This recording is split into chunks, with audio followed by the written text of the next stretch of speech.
बिस्मिल्लाहिर्रहमानिर्रहीम अस्सलामु अलैकुम अल्लाहुम्मा सल्लि अला मुहम्मदिन व अला आलि मुहम्मद कमा सल्लैता अला इब्राहीम व अला आलि इब्राहीम इन्नका हमीदुम मजीद अल्लाहुम्मा बारिक अला मुहम्मदिन व अला आलि मुहम्मद कमा बारकता अला इब्राहीम व अला आलि इब्राहीम इन्नका हमीदुम मजीद।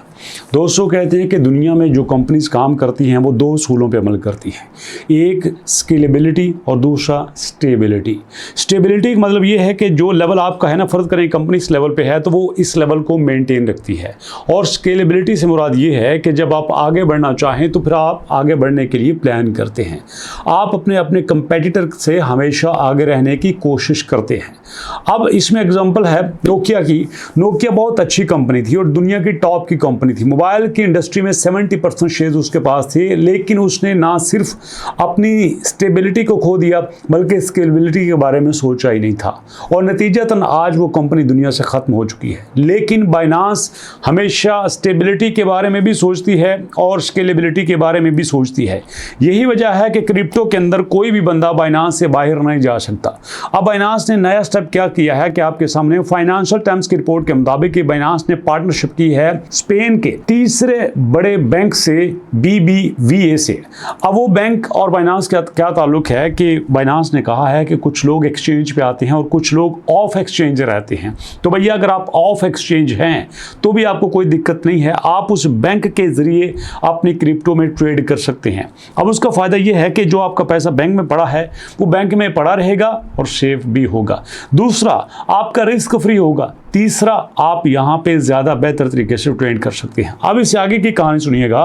ये जो सिलसिला है ये उस बैंक तक नहीं रहा, ये बल्कि ये डायरेक्ट US ट्रेजरी लेवल तक चला गया है।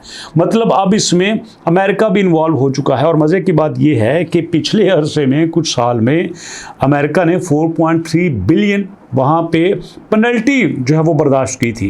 क्यों? क्योंकि अमेरिका क्रिप्टो को अलाउड नहीं करता था। लेकिन अब देखो, अमेरिका क्रिप्टो का सबसे बड़ा प्रमोटर बना हुआ है, और होना भी चाहिए, क्योंकि दुनिया को पता है कि आने वाले वक्त में अगर किसी ने फाइनेंस की दुनिया में एग्जिस्ट करना है तो उसको क्रिप्टो की तरफ आना ही होगा। और इसी वजह से दुनिया में क्रिप्टो का जो भी इवेंट होता है उसमें अमेरिका सबसे बड़ा सपोर्ट करता है। इवन के ट्रंप के बेटे एरिक ट्रंप, जो क्रिप्टो काउंसिल बनी हुई है, उसके चेयरपर्सन भी बने हुए हैं। इससे अंदाजा कर लीजिए कि अब ये किस लेवल तक जाएगा। इसकी सबसे बड़ी एग्जांपल देता हूं कि पाकिस्तान में क्रिप्टो काउंसिल बनी है। अब पाकिस्तान में क्रिप्टो का लीगलाइज होना कितनी बड़ी बात है, बहुत बड़ी बात है। अब इसकी वजह से क्रिप्टो काउंसिल भी बन चुकी है, एडवाइजर बन चुके हैं। इवन के पिछले दिनों CZ बाइनांस के फाउंडर्स ने पाकिस्तान की क्रिप्टो के साथ जो है एज ए मशीर, एज ए एडवाइजर जो है वो एक एग्रीमेंट किया है। अब इससे अंदाज़ा कर लें कि एक कंपनी, बाइनांस क्या है, एक कंपनी है ना, हम वेबसाइट देखते हैं, लेकिन वो अब दुनिया के मुल्कों के साथ डील कर रही है। अब जो मैंने पिछली वीडियो बनाई थी उसमें मैंने आपको बताया था कि काज़ाकिस्तान के साथ बाइनांस ने डील किया है कि जिसमें दुनिया का सबसे बड़ा क्रिप्टो फंड बनाया गया है।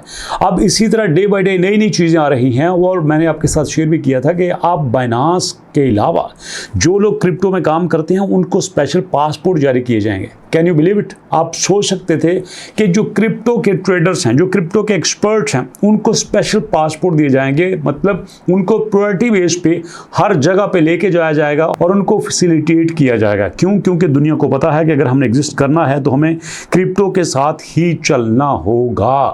और दोस्तों, मैं आपको बताऊं, जैसे हम मैथ पढ़ते हैं, फिजिक्स पढ़ते हैं, केमिस्ट्री पढ़ते हैं, बायो पढ़ते हैं, जूलॉजी पढ़ते हैं, इकोनॉमिक्स पढ़ते हैं, सोशियोलॉजी पढ़ते हैं, बिल्कुल इसी तरह से हमें क्रिप्टो भी पढ़ना होगा।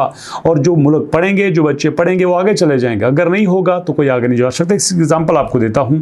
ये देखिए मेरे सामने क्रिप्टो में इस वक्त मैं यहाँ पे पूरे साल का चार्ट देखता हूँ। पूरे साल के चार्ट में देखो हमारे पास कुछ कंपनीज हैं जो कि हज़ारों के हिसाब से पंप हुई है। ये देखिए SPX है 500% है, OKB है 400% है, बल्कि हमारे पास कुछ कंपनी है दोस्तों वो 25,000% भी पंप हुई थी। जी हाँ, 25,000%। सोचो, आपने $1 क्रिप्टो के किसी कॉइन में इन्वेस्ट किया हो और वो एक साल बाद 25,000 हो गया हो। Can you believe it?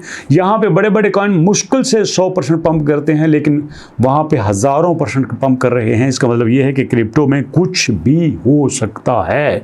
मतलब जितना पंप कर सकता है उतना डंप भी कर सकता है। लेकिन आपने उस एक्सचेंज के साथ रहना है, आपने उस कॉइन के साथ रहना है जो अपनी स्केलेबिलिटी के लिए भी काम करता है और अपनी स्टेबिलिटी के लिए भी काम करता है। कैसी लगी वीडियो? अपना फीडबैक जरूर दीजिएगा। मुलाकात करेंगे नेक्स्ट वीडियो में, तब तक के लिए अल्लाह की अमान।